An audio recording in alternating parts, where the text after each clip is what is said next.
Today's Spotlight is brought to you in part by presenting sponsor, First Community Financial Bank, the community bank where you come first. If you're just tuning in, you're watching Spotlight. I'm your host, Jane Wernette, and with me now representing the Xilin Association is Bill Liu and Carol Glister. Guys, we're super happy to have you here. Glad that you could be on with Spotlight. I'm going to start off with you, Bill. Explain to us what Xilin means.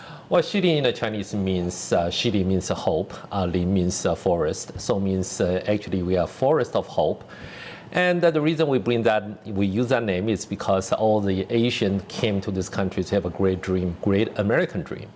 So we certainly, but due to some culture, maybe due to some language difficulties, it's very hard to achieve that dream. So Xilin basically to say that we want to help Asians achieve their American dreams, so their American dream can be just like a forest of hope, keep flourishing. That's lovely. That's lovely. I did not know that. I've known the organization for a long time. I did not know that background. That's terrific. Carol, now tell us a little bit about some of the services, because you have a lot of community services that you offer at the center here in Naperville. So talk a little bit about those. Yes, we have 4 different services that are offered. We have a children's program, which includes an after-school program and a weekend education program. We have a performing arts program, and that includes education also, and they have dance classes. And that's where our Lantern Festival comes in at. We have senior services, which include adult day services, homemaker services. We do home health. We have outreach. We have case managers that work with the seniors. And then we also have public health, where they reach out to the community, help uninsured women who need mammograms. They set up appointments and take them for mammograms. So you've really, you're serving not only kids through residents and seniors. That's a wide swath of programming that you're doing there. Yep, they're everywhere. Yeah, no, that's great. That's terrific. Now, Bill, how did you get involved? How long have you been on the board? Because I think it's quite a while, right? I have been on the board for the past 12 years. Okay. And I just became the board chairman, co-chair actually last year. Okay.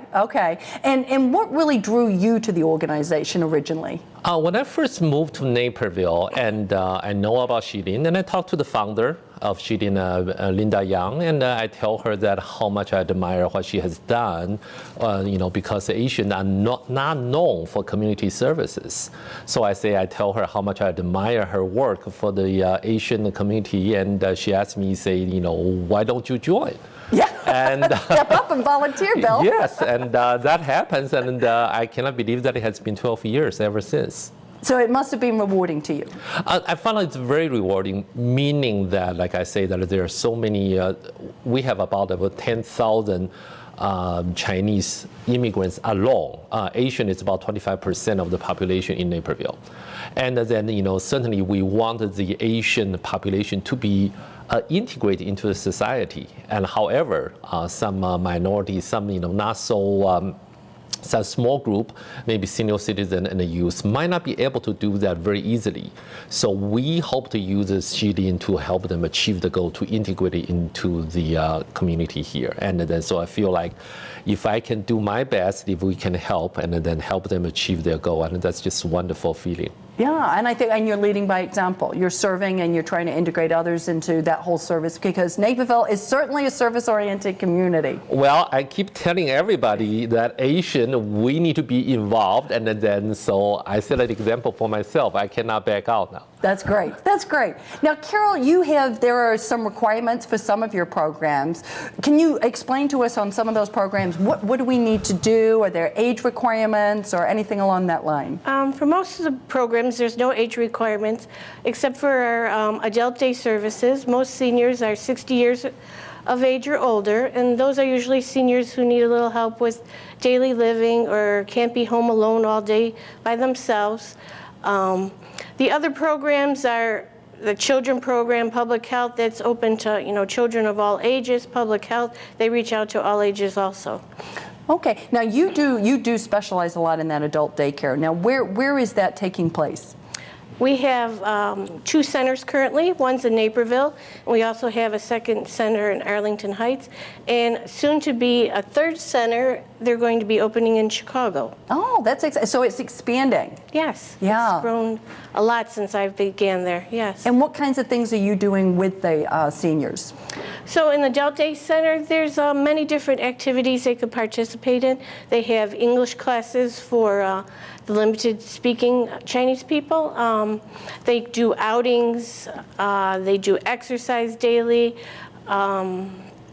We have an annual picnic that we go on. Okay, so lots of different things that, keeps everybody interested and busy. Right. Yeah. What other kinds of things are you doing at the centers? Because you're offering a lot of different services and programs. Can you give us a couple of other examples of things that you're doing?